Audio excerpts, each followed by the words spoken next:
plebs? Welcome to another episode of BOB Radio.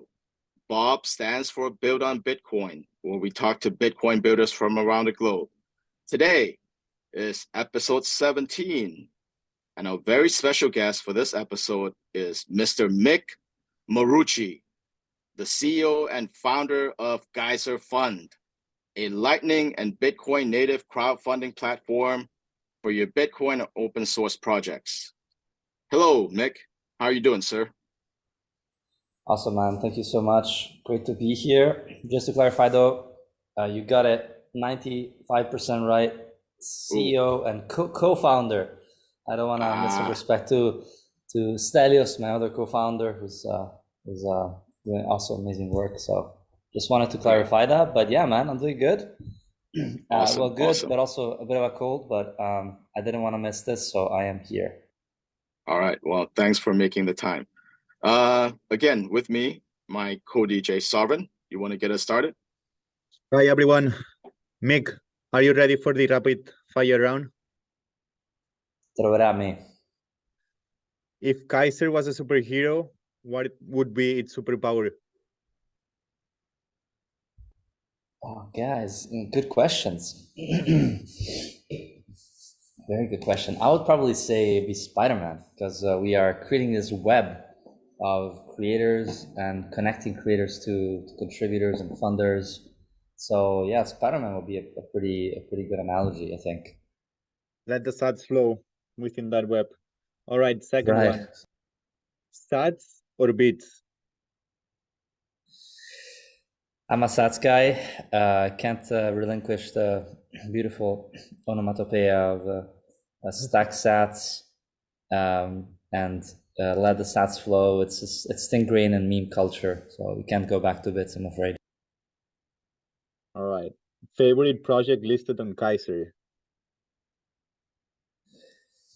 Don't make me pick favorites. I think the most interesting one is probably just because of how different and unexpected it was. Something called Bob Space. Well, these guys have got it going.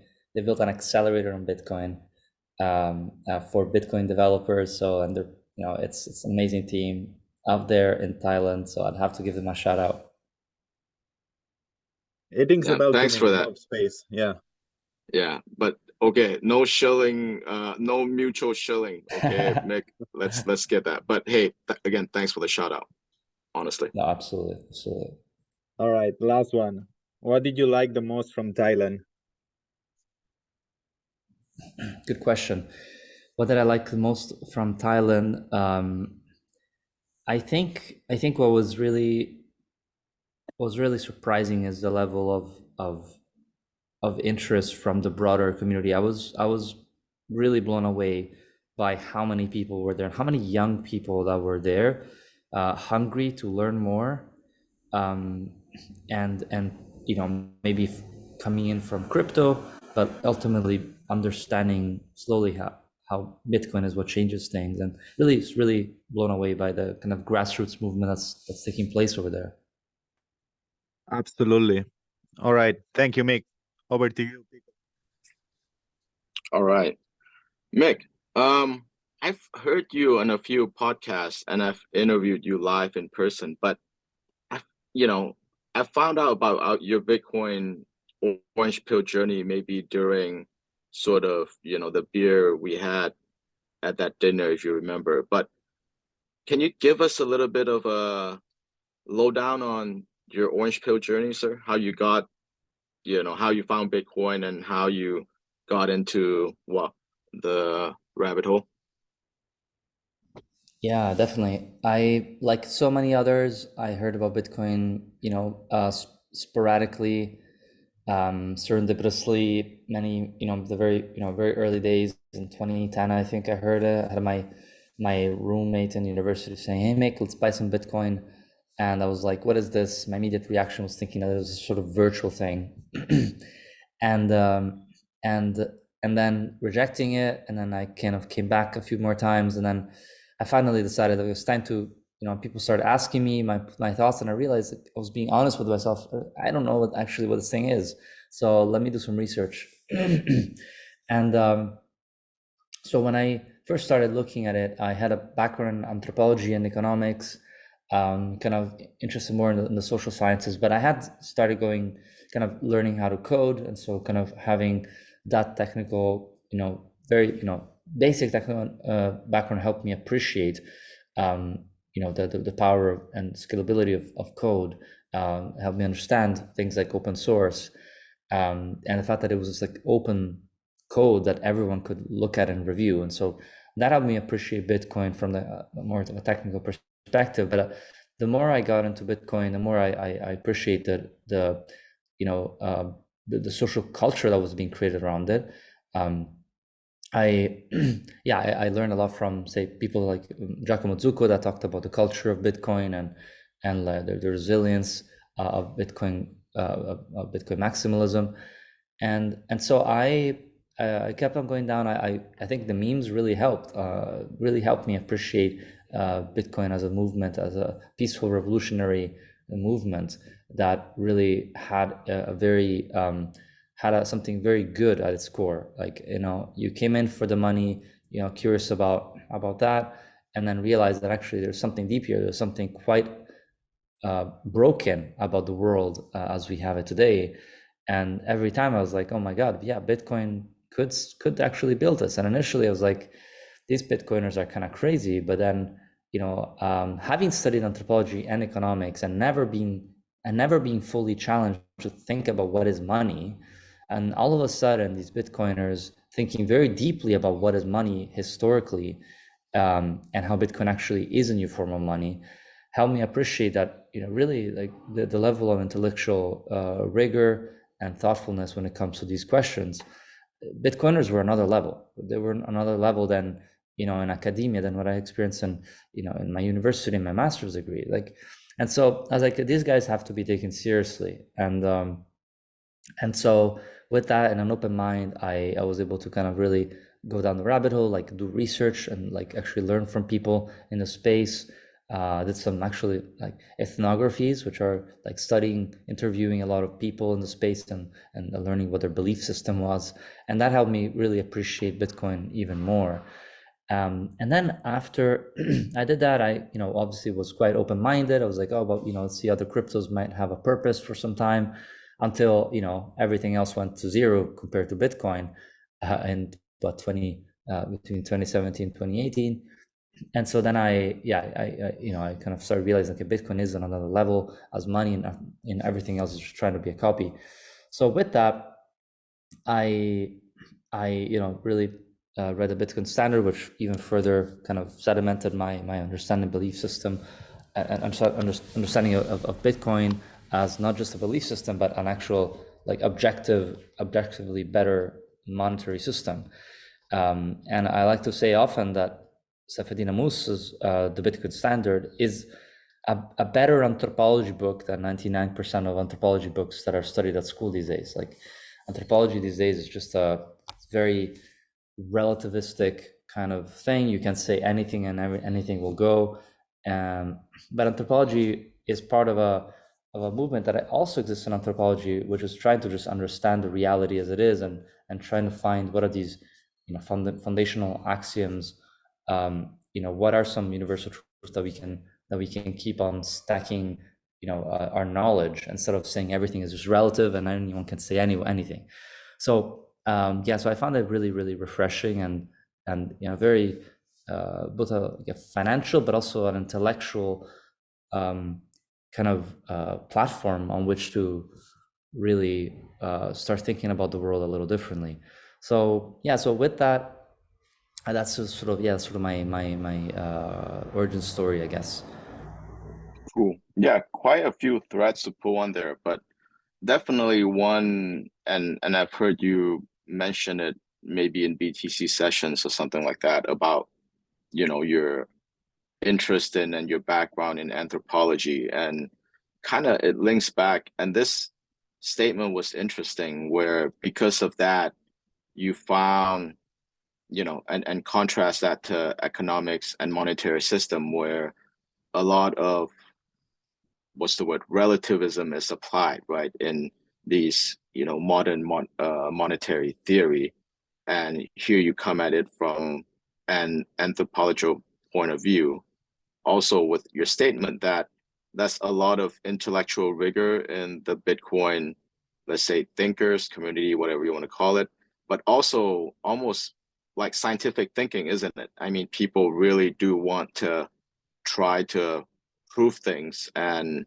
actually form thesis and get to the truth. So I guess the question is, I mean, the linkage of, did that allow you, again, your maybe background in anthropology, and did that allow you to maybe approach Bitcoin differently, or allow you to get it faster, or I don't know, how would you answer that question? Yeah, really good question.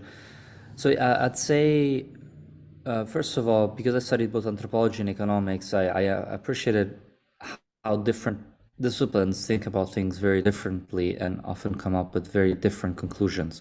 And so I was always, also for my personal nature, I was always okay with not knowing. I was often okay with feeling the sort of the void under my feet, and being okay with not knowing and maybe being wrong. And I've always just had a passion for curiosity and learning different points of views, and I think, and I push everyone to always have that, that curiosity, and doubts that maybe we don't know, maybe there are things that we don't know, and there are, there's plenty, right? But the whole idea of don't trust, verify, and just not trusting and being, skeptical is important. And I think it's at the heart of the Bitcoin ethos. And so when it comes to like, definitely anthropology, like in my background, helped me appreciate it. Also because I felt like there was a gap. Like there was a gap in economics and in anthropology when it comes to money. Like no one asks you the question. And so obviously when someone comes at you from first principles and says, what is money? And you're like, well, actually, money is just, this thing, but you can't really quite put your finger on it. I think Bitcoiners come to a better answer here when you think about. I think it's really about how who is a better decision maker. And so this is where I think economics helped me the most, and learning about Hayek, and some of the Austrians really, even though it wasn't featured very much in economics literature, just thinking about the idea of like the fact that the more decentralized decision making, the less efficient it is, but the better quality, the better, in terms of energy expenditure and accuracy, the better it is. And so by saying that money should be a tool that everyone use, but nobody owns, that everyone owns but nobody controls, is essentially a way of saying that everyone gets to save and decide where the money goes, instead of that being a decision by a certain centralized group of people through the fiat system. So so the little exposure I had to Austrian economics really clicked with me. And as you can see, I'm sort of, here trying to say that the education system is quite messed up here, really. Like I went through so many years of university, and, really they funnel your perspective on what they think is useful, but not what is true. And so I do have a little bit of resentment, about the academic system and university in general. So to any listeners are out there, just get building, learn by yourself, learn what you're curious about. And if you go to university, definitely recommend doing that still, but be skeptical, go venture beyond the outlines of things to read and the index of articles. So I don't know if that gets to your questions, but yeah, basically my background definitely influenced my way of seeing Bitcoin. And I think maybe other ways I can think about. No, it definitely does. And it actually created a couple of other interesting follow-up threads. And if this was like the virtual thing where I can give you high five emojis, I would have, because there were a couple things which really hit on a string here. Like when you said that your background, in anthropology and maybe your makeup was such that, you had intellectual curiosity and okay with, not knowing okay with being wrong, which, to really frame it, intellectual curiosity is like the mirror image of also intellectual humility, isn't it? Because if you are really intellectually curious, you have to be humble intellectually, because you could be wrong. You may be wrong. You're probably wrong, right? In most things, if you kind of think about it. Yeah. We know Totally, man. really a lot about very little things, which is okay. I mean, that's why there's 7-8 billion people on this earth.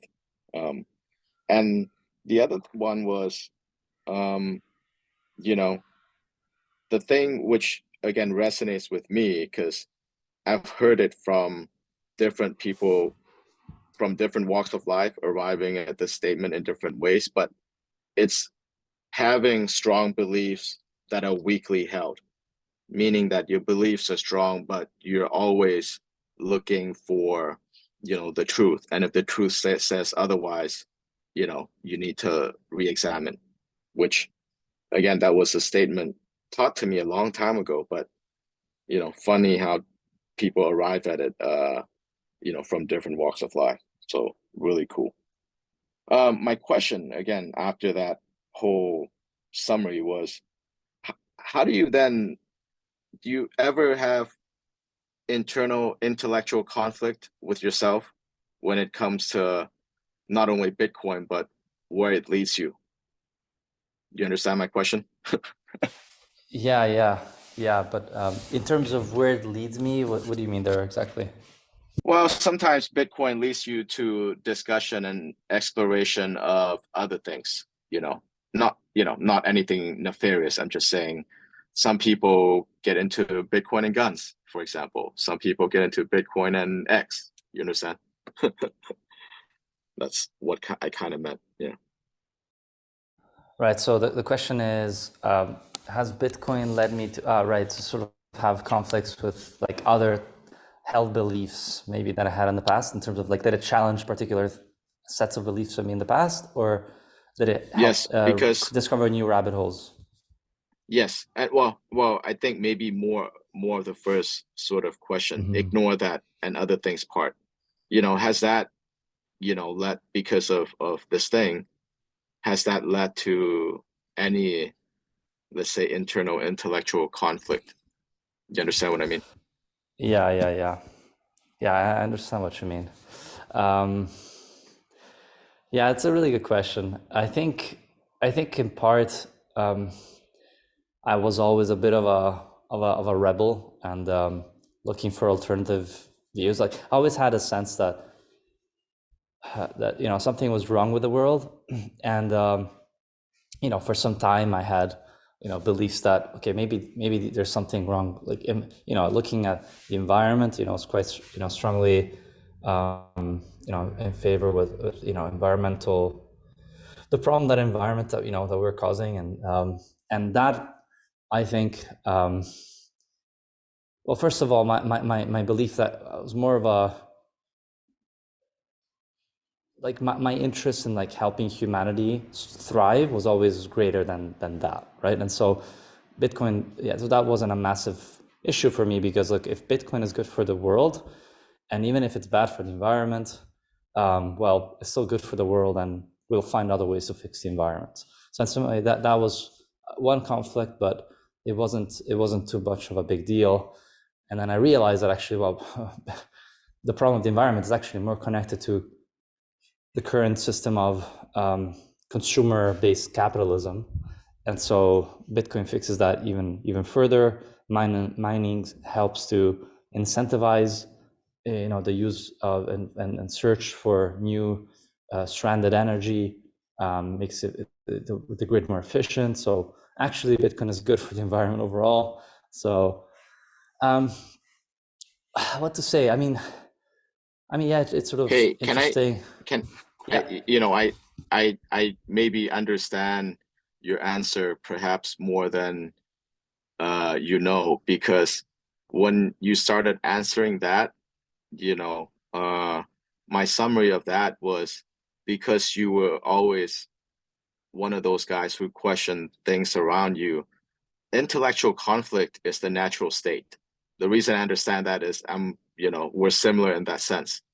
So maybe you've heard me say it like, or others have heard me say it like, when things are too calm, or when it appears nothing is wrong, something is wrong. You know what I mean? I'm one of those people. And it's just like, yeah, being where, and it's very interesting, isn't it? To where the Bitcoin rabbit hole, the Bitcoin journey actually thrives on that type of mindset, because you can always be, well, your mind is malleable to new knowledge all the time, because intellectual conflict is the default state. Yeah, yeah, You understand absolutely. what I mean? And Cool. yeah, totally. And what you said there earlier about staying humble, stay humble and stack sats, right? I mean, that is a beautiful, that is my favorite. That is my favorite quote by far, because like you said, there's so much in being humble, and a bit like psychedelics, right? That have this quality to dissolute your ego, right? The whole theme of ego dissolution, right? Like, and I've had those experiences, and those helped me experience what it really felt to be humbled, right? That, okay, fuck, we didn't know fuck all about the world. And so that definitely helped me in like appreciating that, okay, maybe I don't know, and I have to be more humble. But I think probably one of the harder one, which was more ego based, was, I've gone through university, I've gone through 4 years of university, 1 year of masters, paid a ton of money, that my parents thankfully were able to support. And now you're telling me that everything I was taught is wrong. Like, that was that was not easy. Like, and it took me a little bit of time to accept that. Like that, everything is a lie, and everyone's a scammer. Wasn't that like the weirdest? It was the weirdest realization, but you already kind of knew. It's like, yeah, I fucking knew it, but why did it take the world this long or why did it take me this long to finally just accept it and realize it? Totally, man. So it's brutal. And I think a lot of people know it's a scam, but still they're like, oh, let me just play it because, it's the game. You got to play the game, right? But Bitcoin is so beautiful because it allows you to not play the game anymore. And just like, and it's so like good for the soul, for the spirit, that you don't have to play the game anymore of like, oh, well, I've got a certificate. I've got a certificate. I've got a master's degree. I'm better, and I know better. And you have to take what I'm saying as truth. Like here in Italy, I you walk by the door and you see the person's, at the door of houses, and or they go to the butcher, and if they know that you went to university, they call you doctor. Like here, there's this whole, like it's the old world. It's like you've got a certificate, and you're right, and you're like on a different level than everyone else. When it's not the case. I mean, it really isn't. So yeah, that was hard, but again, maybe just because of my experiences with being humbled in the past, because of my because Bitcoin was there, I was able to, on one hand, like accept that, okay, maybe I'm wrong, but also I was given the chance to redeem myself in the sense that Bitcoin still says, look, you'll still be fine. Like you'll be with Bitcoin, if you understand it, like you still have an interest. You have an interest in playing the lie of fiat because you can use your certificate, right? But you also have an interest in pursuing the truth of Bitcoin because, well, the number go up in some way. And so in some way, I left a lie for a truth that is still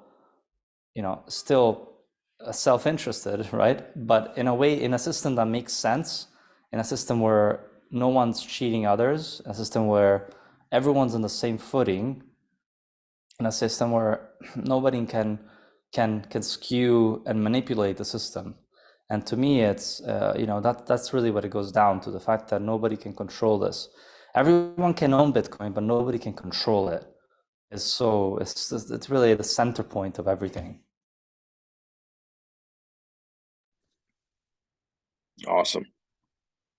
All right.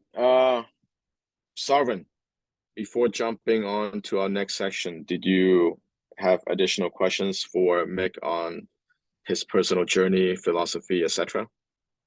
I'll save them for like Geyser, his project. Yeah. Cool. All right. Mick, so we've heard about your journey, your philosophy. Why Geyser? You and your co-founder started Geyser something like 12 to 18 months ago. Maybe tell us about the genesis of the idea and why, before we get into the specifics after that. Right. So my telling of the story requires some full disclosures, because I was a year and a half ago working for a friend of mine who invited me to work for a startup, and then the startup pivoted towards building on Ethereum. And so I was like, well, let's find out. Like, let's see if it's as bad as they say. And to be fair, I hadn't actually looked too much into the the origin story of Ethereum and the involvement of JP Morgan and the pre-mine and so forth. But I was like, okay, let's keep an open mind, and also let's just look at it. Let's just judge it on its merits, on the technology, on the smart contract capability, and so forth. So there I was, a Bitcoiner working Ethereum, but look, I learned a lot. I learned a lot about. There was obviously a lot of money being put into Ethereum, a lot of VC money, and what I saw was just, and also Ethereum Foundation money, right? And what I saw was a lot of creators, a lot of artists selling NFTs, a lot of scammers, and the fact that everything is a token and it's tokenized and sellable and resellable, it just makes it fraught with bad incentives. So I understood that, but I also did notice that there were some platforms that were enabling kind of this creator economy, this kind of new emergence of these creators that are adding value. Maybe they're developers, or maybe they're not developers, and they're adding value, and they're creating an economy.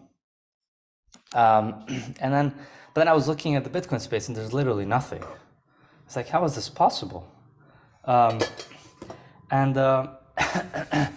In time, I also on the side, I was playing around with Lightning and running my node. And I was like, on one hand, we were paying $5 fees for routing payments through Ethereum's like L2s, like layer 2 solutions like Polygon, which kept on breaking. And on the other, I was using Lightning, and I was like, this is like lightning fast. You can do microtransactions. It's super damn cheap, and it's instant, and it's protocol based, and it doesn't have a token. I still can't believe that Polygon has a token. Like, imagine if Lightning had a token. Like, what the hell are these guys smoking? It's just everything's gotta be a token. Everything's gotta be a blockchain. And I was studying this beautiful elegance of Lightning. I was like, this is it. This is how we bring Bitcoin to the world, to the masses. To me, it seems so obvious. And so I put 2 and 2 together, and I decided, look, I think we need a platform for, creatives to start launching their ideas on Bitcoin, and then the creators will come, like they have to come. And I started noticing some artists emerging, some, more open source developers, and I was like, we need that. And so we launched. I approached Stelios, who I had been chatting with. He had been building some kind of cool little Lightning tools. I approached him with the idea. Then I met also Sazal, who is our front-end developer. And then together we're like, yeah, let's build it. And so in 6 months, we built a very, very simple prototype with only one project. And you couldn't even, because we wanted to see, like, is there even interest for this? And so we launched one project, and in a matter of 2 weeks, we raised around $2,000, 150 individual donations. The project went viral, and we're like, okay, well, there is something here. So we eventually rolled it out, opened it up, made it easy to launch projects using Lightning addresses. And so, yeah, it's been now less than a year. It's been since we launched. We opened up Geyser in October 2022 and integrated Lightning addresses in November 2022. So it's been less than a year, or just around a year. And it's just been staggering, the amount of growth that we've seen on Bitcoin. And what I will say is, we try to really build Geyser on a Bitcoin kind of ethos, right? So you can create a project using a node, right? And in which case, Geyser doesn't charge you anything, because we want to incentivize people to run their nodes. Anyone can create a project on Geyser. We are very little opinionated. We just, if you think about Ethereum, they have so many like roadblocks and checks, and they create this artificial scarcity. And we're like, why create a fictitious arbitrary scarcity when you can just have an open platform that anyone can use? Like, we can learn from Bitcoin. And so that's what we did. We kept it open. We have, we're very little opinionated. So we have, as a company, we still have terms and conditions. You cannot start a guerrilla on Geyser, unfortunately. For that, you probably want to use something else. But we keep it as open as possible, and really trying to make it as easy and smooth as possible for anyone to start launching their ideas from anywhere in the world using Bitcoin, right? And so in the process, we learned that how messed up the whole crowdfunding space is, right? So if you look at GoFundMe, Kickstarter, the biggest ones, they only work in 30 countries. So if you're in Brazil, if you're in the Philippines, if you're in Nigeria, you can forget about launching your projects on Geyser, on Kickstarter. And we thought that's the same arbitrary exclusion that exists in Ethereum spaces. So look, we make it open, anyone can use it. Yeah, it requires Bitcoin right now, but our plan is to make it as accessible as possible, eventually integrating in some way fiat to Bitcoin payments. So this is kind of where we're at now. Cool. Okay.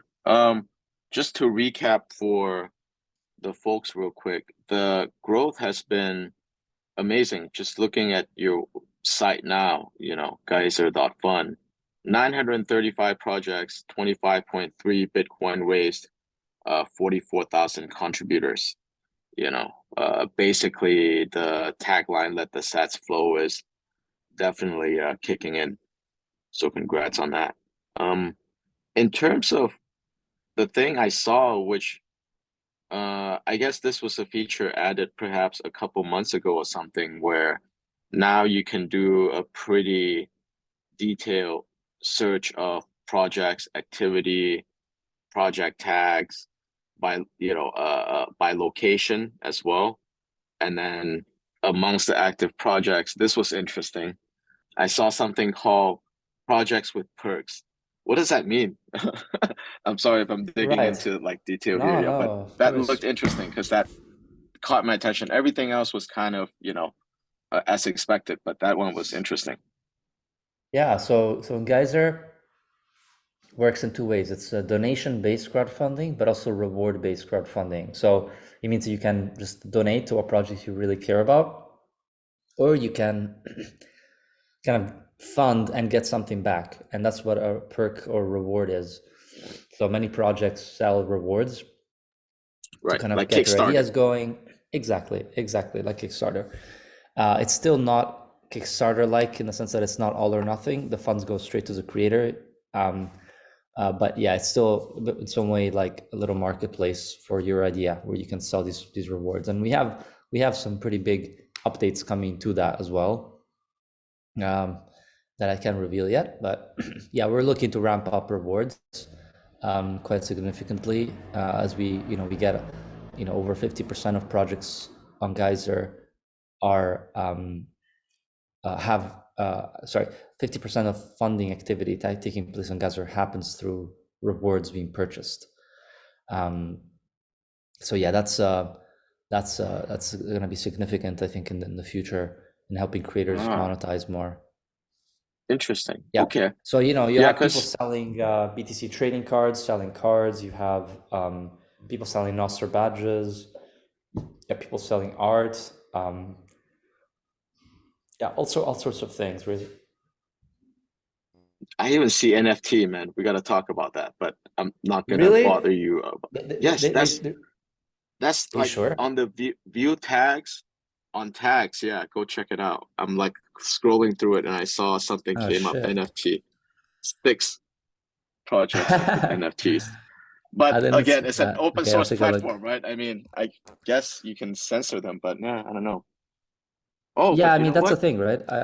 Yeah, that's the thing, right? Like I think NFTs does get a little bit on the edge though, because that might be a bit like selling securities. So that does get into the potentially into troublesome but if you go in territory. there, it's not shown. Nothing is shown. So maybe one of your guys probably scrubbed it for that reason. Yeah, cool. All right. No, I think we reached out to them and we said, look, if you have a project called NFT, there's no problem with us. But I think the problem comes in if you're like promising something. So like if you're saying an NFT is is selling you is like giving you royalties and you will get, if there's like a promise of return, then it's a security. But if you're just selling like a digital asset, I guess there's nothing wrong with that. But so far they haven't picked up at all, and we're not really super interested in that. Again, I think the NFT space is just there's a lot of just a speculative activity that is just not aligned with what we're interested in here, which is pushing Bitcoin as as what is important, really. But if the artists want to sell their digital assets, I mean, yeah, we're somewhat open to that at this point. Right. Okay. In terms of your business model, it's, as you described, is donation and rewards-based crowdfunding at the moment. And putting together what you said about eventually having, fiat bridges or fiat rails, does that mean that you'll somehow at some point evolve or expand into the other crowdfunding stuff, equity crowdfunding, debt crowdfunding, which is kind of, if you recall, that's the stuff I do, right? And that's a much bigger business than donation and rewards. What are your thoughts? Yeah. So right now the way we monetize, we if you launch a donation-based or reward-based project on Geyser, we take 2% from each transaction that takes place. If you're using a Lightning address, in terms of like equity-based crowdfunding, I think we are curious about that, but we keep having we have an eye on it, but I don't think it's as interesting right now to us, because like, first of all, there's something quite powerful with the idea of just being able to have an open, borderless, frictionless money that you can just send with easily. And there's something there with the fact that it's a known need, right? We know that this needs to happen. Someone has to do it. And the third world, or just the world in general, just not connected through the simple money. And crowdfunding is this sort of base layer financial technology, or you can call it a financial primitive, that just needs to exist in the world. And Bitcoin does the best job at doing this, because it connects all these fragmented financial systems together. So to us, that is exciting and innovative, right? Because you're using a new technology to solve an existing problem. When it comes to equity, it's an old system, right? And so you'd have to play by those old rules, which are very particular, which exclude a lot of people. So if we were to start integrating equity crowdfunding, say for a project, right? Well, not everyone around the world could buy that equity.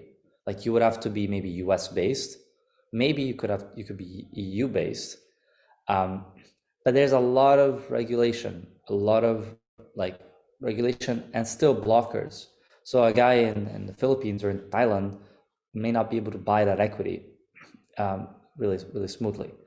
And maybe you can correct me as well, Piccolo, because I know you have your hands in this area. But at the same time, my belief is that in the next 10 to 20 years, the equity crowdfunding market is going to completely change. It's gonna, because of the technology, I think it'll open up so that it's a lot easier, and then two, it'll also be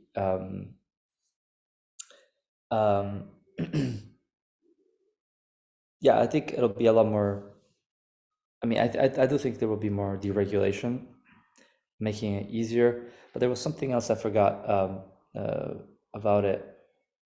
Well, yeah, I think basically, if you look even on Nostr, right, there's some experiments with integrating equity using a thing called Nost Rocket, and there's some interesting developments that I think that are happening there. We need to keep an eye on, and yeah, and I think what I like about that is that it's a lot more kind of grassroots based. It's not based on the current equity system is based on equity valuation, the entire thing, right? Like you have a company, and regulations, you have a valuation, right? right? But it's not ultimately going back to what's the bottom line. Like what it's all this equity system can work, right? So it can work. You can have a Google or Facebook or a Notion that does an IPO and creates an insane amount of value, and it makes sense for those things. But it's concentrated to those top projects, right? So much money goes to those top projects, and then, but then there's a lot of like smaller, medium projects that would actually, it would make sense for them to do some sort of equity system, but it doesn't make sense for them to do so in existing equity system because it's not built for them. Like again, it has these equity propositions. It's all about increasing your equity valuation. It's not about it's not necessarily about like, okay, just reducing costs so much and making and adding revenues, right? It's not about creating these sort of micro apps that allows you to increase that actually sell your equity and then distribute the returns across your board of equity holders. So I think there's something really interesting there. And at Geyser, we have this, like and the reason, this goes into the third reason why we're not doing equity right now, is we have this very bottom-up approach. Like everything we do, we ask ourselves the question, does this technology, marketing, et cetera, align with Bitcoin's kind of grassroots movement? Like, and so just doing equity would be like saying, like serving the big companies, right? Or the big products or instead, what we think Bitcoin is doing is enabling is really a democratization of the financial system from the bottom up. And that's why, we're so focused on empowering people, especially in third world countries, to launch their projects and grow really like Bitcoin is, which is grassroots. Cool. Yeah, very interesting takes. And I do agree with the fact that, the crowdfunding movement really started with that, donation and reward space for people to get things started, right? Equity crowdfunding, debt crowdfunding, the way I look at it, it's, plugging technology into the intermediation layer. Yeah, it's fine, but you're right. In terms of the grassroots movement and getting things started, sparking things, is less interesting because in order to get debt or equity, you have to be an established company, don't you? Otherwise you don't get access to that. So yeah, completely agree. But also, a big fan of what you're doing, man. And I think I'm excited to see where equity can go in the future. And it's Oh a very yeah. powerful tool, very, very powerful tool. On that It's just though, that it can't be I fully do have decentralized. Yeah. certain idea in that maybe in the future it wouldn't be sort of the type of equity, certificates or shares that we see now. Probably some sort of a risk sharing mechanism, which again, that's what these tokens purported to be, right? But they never were. I mean, these Right. governance tokens, blah blah blah, this Yeah. risk sharing tokens, securities tokens, Yeah, all that that's the stuff. thing is So like I don't give a hell of a fuck about having shares in terms of voting shares. Like I don't care. right. Like if I invest in a company, I want the founders to make the best decisions. Not for me. Like the whole idea of utility token and voting rights is to me it doesn't make much sense. Like I want the best people that I invest and put my money in to make the decisions. And what do I want? I want money back. Like I want money back Hmm. from my investments, right? And so I that's something I'm really interested in is how do we enable that on Bitcoin, right? Where if you give $1 to someone, in a month, in a year, they respond, they fulfill the promise of giving all the people that gave $1,000 $2 back, right? So I think that's gonna happen, and I think that's the grassroots way of of seeing it, Yeah. and I think it'll happen. Yeah, And so yeah, Mick, I think for some reason, Geyser will be quite well positioned to do that because what you're really talking about and what really people who issue, let's call them risk instruments on any project or any company, what are they doing? They're people that are screening and doing due diligence and all of that, right? Right now, yeah, Geyser is an open platform for people to list their things. There is screening, there is some stuff, but it's kind of if you take that to the next level where there's actual due diligence on it and more screening factors, and list that absolutely. as a particular project, basically diligenced project, something like that. That gives people, well, then people can interpret for themselves which what they want to choose. You're just giving the market more choices, don't you? So yeah, very Yeah, interesting. as soon as we have, like you call it a screening system, but I guess we call Hmm. it a trust score. Like Yeah, if every cool. project has a trust score of sorts, right, based on due diligence, based on people doing kind of, checking the proof of work, based on who's funding it, right? You can create a system of like, okay, this project is trusted based on who's contributed. And guess what? We have this incredibly amazing open social network now called Nostr that is like, okay, well, maybe something like that will emerge soon. But and then if you add to that promises, right? So, well, I want to buy this cart online, and I want to, I'm in Nigeria, and I want to start selling ice cream. Well, instead of making a donation, you could be like, look, this guy wants $1,000. I'll give him $5, and he's promising me to give me back plus small interest. Well, it's again from a technical perspective, it's not that complicated.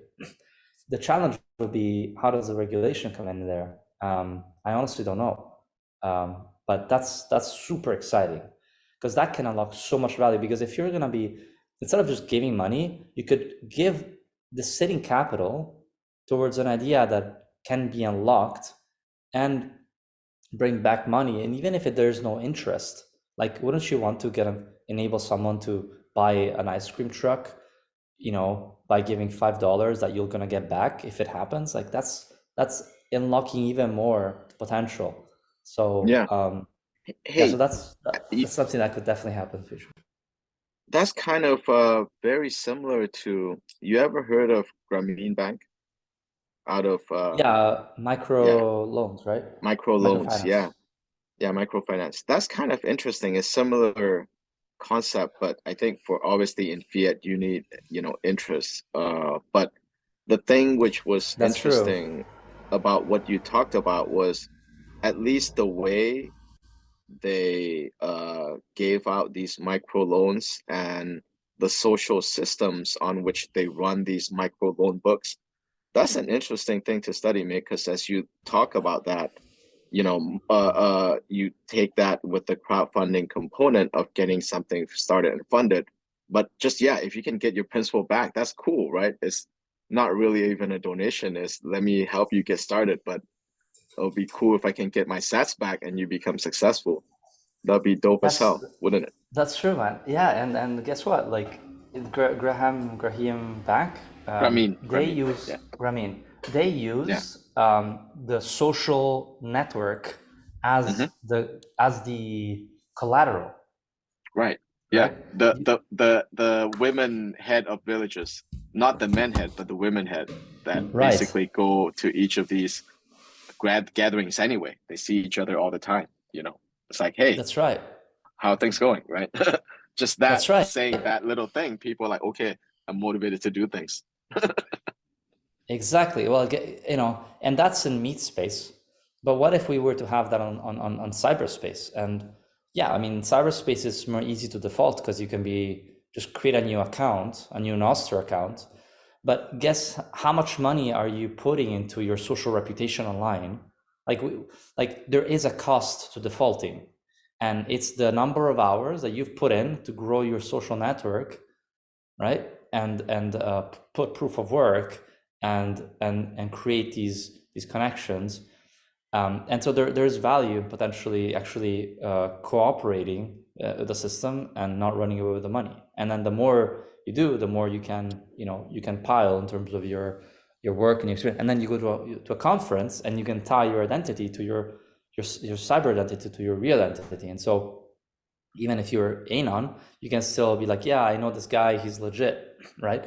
So I think that's exactly it. I mean, that's super interesting to us. So we're definitely going to be working more on the trust score, especially as we integrate more with Nostr, because it's an open system. With Twitter, if we were to try to create a social trust score on Twitter, it would never work as well. We would have to pay $40,000 a year, I think, for their APIs. And then you have to fucking trust Twitter, dude. Come on. You gotta trust Twitter, and after you pay them, yeah. And whatever happens on Geyser, it doesn't affect your social reputation. So it's like it's so closed. It's like we've been looking at Nost and how much value it'll unlock just from the open social graph. Awesome. Okay. Yeah, you kind of answered my last question, which was what was next for Geyser, and you talked a bit about the trust score. You talked about exploring Nostr, using more tools on Nostr integration, and anything else of note besides what you just mentioned in terms of it's a good question. So I can't reveal too much, but we do have some Nostr plans. We're going to be integrating more deeply with Nostr. We will be in Australia in a month's time, and we'll be announcing it there. So nice. that's gonna basically allow projects really leveraging a lot of the properties of Nostr. Not all of them, but quite a few of them. And like with Nostr, it may not be sudden. It may take a while, but this will allow us to really position ourselves for the future. So I'm really excited about that. And yeah, we're also integrating rewards and building, improving rewards on Geyser. And then more announcements also in Australia about what we're doing. Awesome. All right. Something for people to look forward to. Okay, Sovereign, before we move to wrap, you want to jump in with any additional questions? I was thinking, what are other ways project creators can incentivize their funders on Geyser? Reward system? Yeah, it's a good question. I think, the rewards is honestly one of the strongest ones that we've seen. because rewards are essentially just giving something back, right? And you could be giving whatever you want back. It could be a book that you're selling. It could be a badge. And also Geyser makes it possible for you to, even if you don't want to buy a reward, you can still contribute and be placed in a leaderboard. So if you log in with Twitter on Noster, your profile will show up there on the leaderboard. And so it's a good way to incentivize people to really contribute to great projects that are adding value to Bitcoin and to the world. So we do think that this whole thing of like social profiles, social like that, it is important. Like people want to be recognized for their contribution. It's a very simple idea, but we think, we can, that social, this type of social stuff will exist and will be incredibly valuable also in cyberspace. So yeah, so incentives, social profile recognition, rewards of all sorts, and I think giving shout outs to these funders once they do fund, and appreciating their contributions is also very important.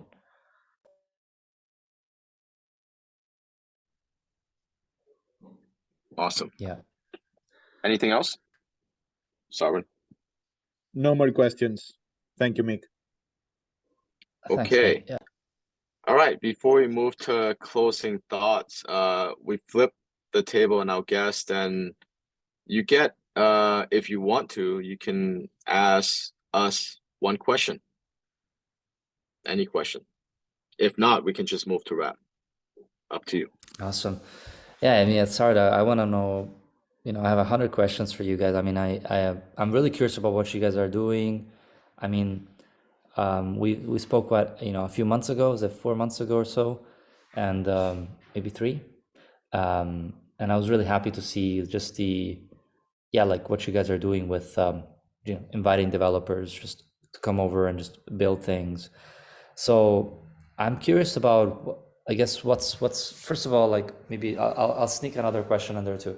But first of all, what surprised you most about what you guys built? What did you not expect would happen? And then secondly, what's next for you guys? What's your vision in terms of looking 2 years ahead from now? Where do you guys see yourself in 2 years? Well, what surprised me at least the most was the logistical coordination, because we live in an open source world. People build open source, but man, national borders, visa issues, all that shit is all too real, right? So just coordinating for people to get people in the same place at the same time, that was probably a bit unexpected. And we need to be a little bit more, let's say, forward leaning, for our next batch. On the upside surprise, and we were expecting that people, when they sit and build together, would really create good things. I mean, that was maybe already an assumption and a given, but the speed and the quality of the things that, I mean, examples of, you look at what Nutstash wallet looks like now, the Cashew eCash wallet, that was built in a week, for example. What was before quite stagnant for a few months, that happened in a week. And then you look at the page-one development kit, the UI, UX, and the way it's being rolled out, and the explainers and all that, again, done in pretty much a week's time, or maybe a couple of weeks when they were spending time together. So for us, the biggest upside surprise was the speed and quality at which, open source builders, when they can actually build together with somebody, wow, they do quite amazing things, right? Because generally, unless people are employed by companies and all that, but even when they're employed by companies, people work remotely, right? Most of the times. So actually being able to spend quality time to get those type of results was, really quite impressive. And in terms of what's next for us, we're going for our next batch in February/March, when it start. That's when we're slated to start. But in the meantime, I think just keep doubling down on, getting the quality of our meetups to the point where it would feel no different than if you went to Bitcoin Park, Bitcoin Commons, etc., to kind of that level of, I think, standards and the quality. And I think, we have enough people in our community and contributors that can definitely do that, and then again, doubling down on the technical aspect of our workshops, and by the time you make it back here, Mick, whenever that is, we'll have, BitDevs Bangkok at some point. So that'll be fun as well. Stuff like that. Doubling down on not only the educational aspects, but, trying to really support and keep supporting the residency who comes through the residency program. Wow, Yeah. that's awesome to hear, man. And interesting to hear you had troubles with the visa. I didn't know that. Does it make you reconsider the kind of the in Thailand, or is it Well, is it? it was only for specific, different visas, different passports, I guess, have different Right. visa. But generally for like see. 80% of the people out there, yeah, there won't be issues. But, if you hold a certain country's passports, it's fucking harder. Oh And my you God, yeah, can't I can imagine. you can't force that. Yeah. Again, national borders are real. Yeah, Anyway, yeah, makes sense. Oh, damn. Interesting, awesome. though. Okay, let's move to closing thoughts. Mick, please tell people where to find you and get in touch, and any closing thoughts from yourself or from Geyser. Yeah, look, I think my closing thoughts are that, I am constantly surprised at the level of creative spirits that Bitcoiners have that are building. What I keep on finding is that really everyone is a creator.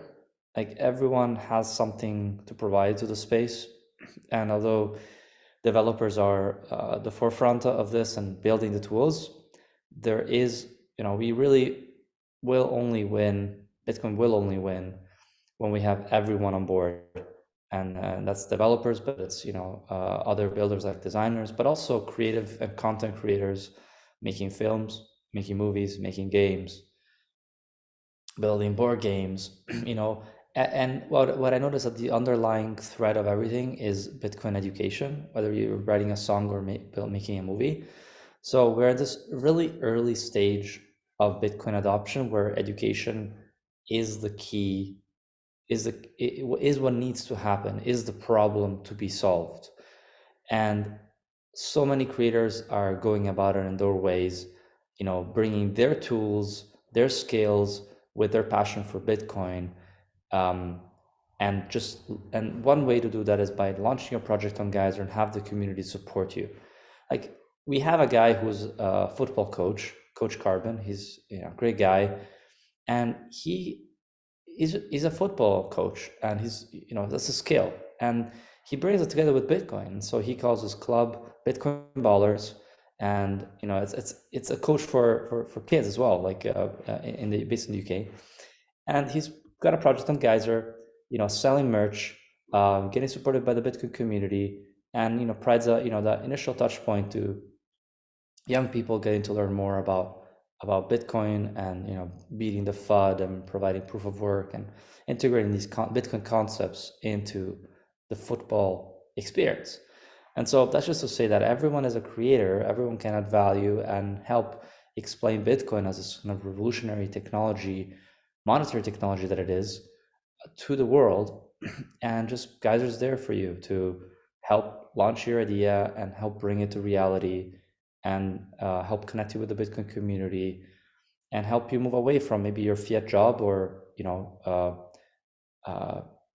into actually pursuing that interest, pursuing that passion, pursuing that idea. So I'm very bullish on creators and the communities and the Bitcoin community to support them.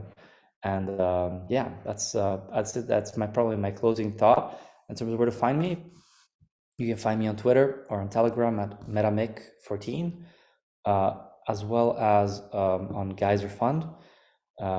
So always open to speak, to get feedback, answer questions, and help out wherever possible. So yeah, that's my bit. Excellent. And that was beautiful. And that's a wrap